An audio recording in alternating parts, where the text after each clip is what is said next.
जय गुरुजी, शुक्राना गुरुजी, अनंतम अनंतम शुक्राना। सारी संगत को जय गुरुजी।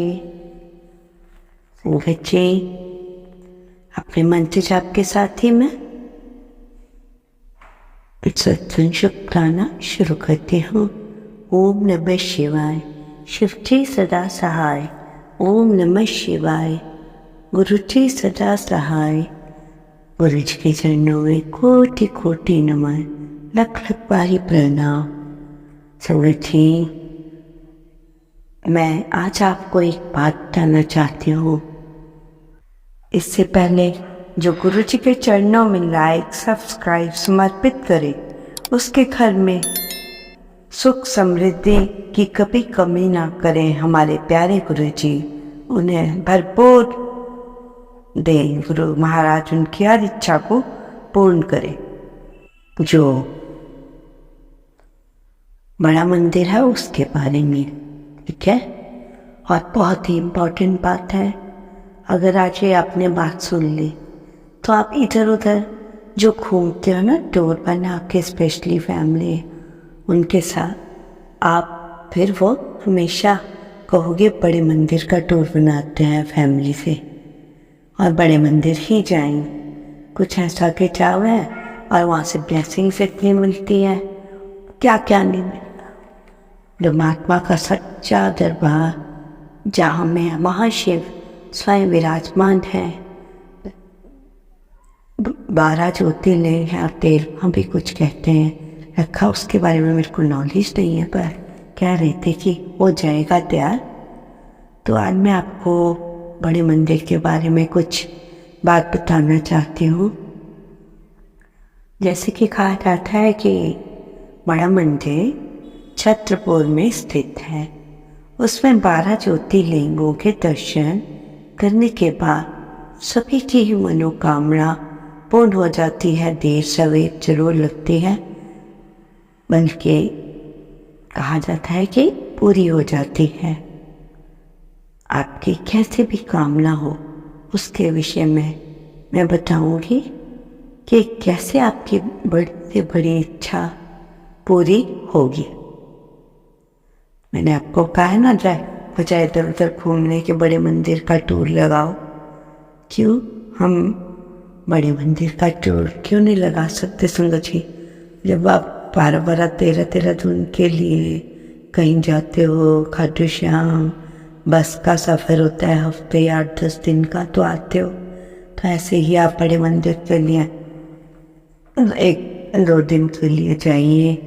गुरु जी की ब्लेसिंग्स करके करिए, इधर पूरा इधर उधर देखिए। कहा जाता है जो बड़ा मंदिर है, इतनी पावर है, इतनी पावर है कि उससे अगर 2-3 किलोमीटर दूर से भी बाहर से बड़े मंदिर को मत्था टेकते हुए निकला जाए तो आपको भी वहाँ पूरी तरह से ही ब्लेसिंग्स मिलेंगी। ठीक है ना सूरज जी, कितनी बड़ी बात है। और कोई ऐसे हैं गुरु महाराज या किसी के कोई कि इतनी दूर से बैठे बैठे भी ब्लेस करते हैं, क्योंकि वो उनका एरिया है, उनकी संगत है, चाहे वो कोई भी हो, उनसे गुरु महाराज को कोई लेना देना नहीं। उन्होंने तो सिर्फ अपना कार्य करना है, सबको ब्लेस करना है, क्योंकि वो इस दुनिया में आए सबको ब्लेस करने के लिए। हम संगत जी, कितनी बड़ी बात है, कितनी बड़ी बात है कि आपको पूरी ब्लेसिंग्स भी मिल रही हैं। तो आप बड़े मंदिर अवश्य जाइए, मेरी बात मानिए। और जहाँ जिसका कोई काम नहीं बनता, जब उसका वहाँ काम बनाकर ही भेजता है। दूसरी बात यह है संगत जी कि गुरु जी बताते हैं, यदि आप गुस्से के समय परेशान रहने हो, और यदि उस समय आप ध्यान से सुनिए, गुस्से से परेशान हैं, परंतु जब आप अपना मन शांत करने की कोशिश करते हैं तो एक तो झगड़ा आगे नहीं बढ़ता, और शांत रहना, एकजुट सौ सुख, इसमें बहुत बड़ा राज है इस बात में। इसलिए आपने, गुरु जी कहते हैं कि किसी को गलत नहीं बोलना, किसी के लिए बुरा नहीं सोचना।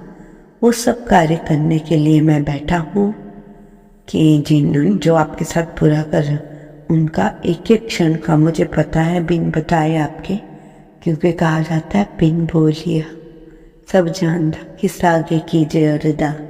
वो है अरदास करने वाले हमारे गुरु महाराज पंगा शिव, जिनके आगे की रोना रो, लोगों के आगे मत रोइएगा संगत जी, कभी भी लोगों के आगे मत रोइएगा। आप मेरा ये दुख है, ये दुख है।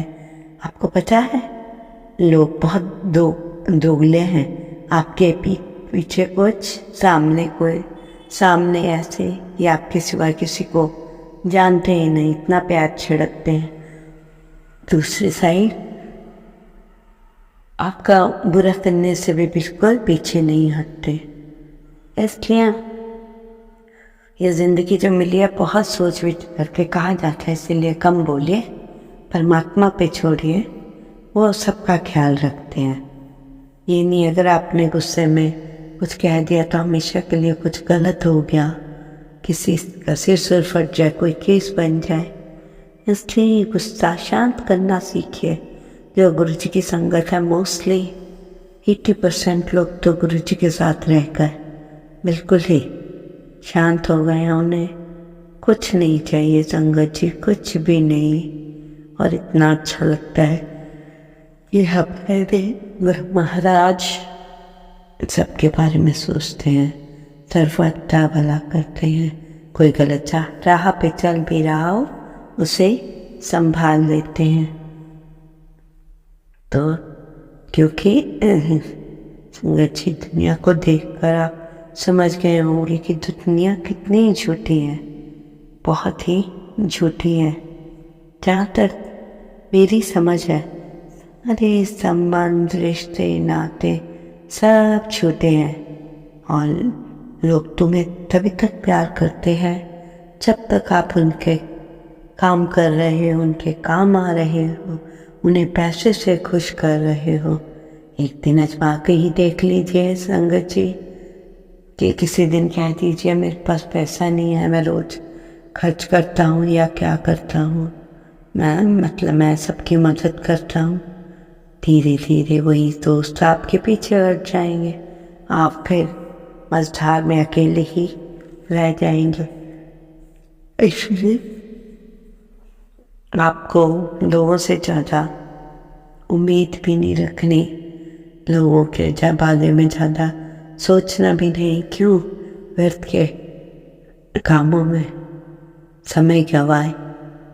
जिस महाराज ने एक एक पल हमारी ज़िंदगी को जीने के लिए भेजा है, अगर हम भी नहीं था उसी काम में लगे रहे तो मजाल है वो हमारा काम पूरा हो जाए, है ना। आप एक बात बताऊँ मैं, जो कि बहुत अर्जेंट थी, मैं थोड़ा सा उसमें स्टार्टिंग में बताना भूल गई। वो बात ये है, जब भी आप बड़ी मंजिल जाओ तो आपको किसी से भी बात नहीं करनी है। जहाँ से गुरु जी की एंट्री शुरू हो जाती है वहाँ से आप बात करना बंद कर दो और सारा ध्यान मंत्र जाप में लगाइए, सर्वदा भला कीजिए। ऐसे ऐसे विचार लेके जाइए कि गुरु महाराज खुश हो। पर ऐसे विचार हमेशा रखो, ये नहीं कि आपने दिखाने के लिए बातें बड़ी बड़ी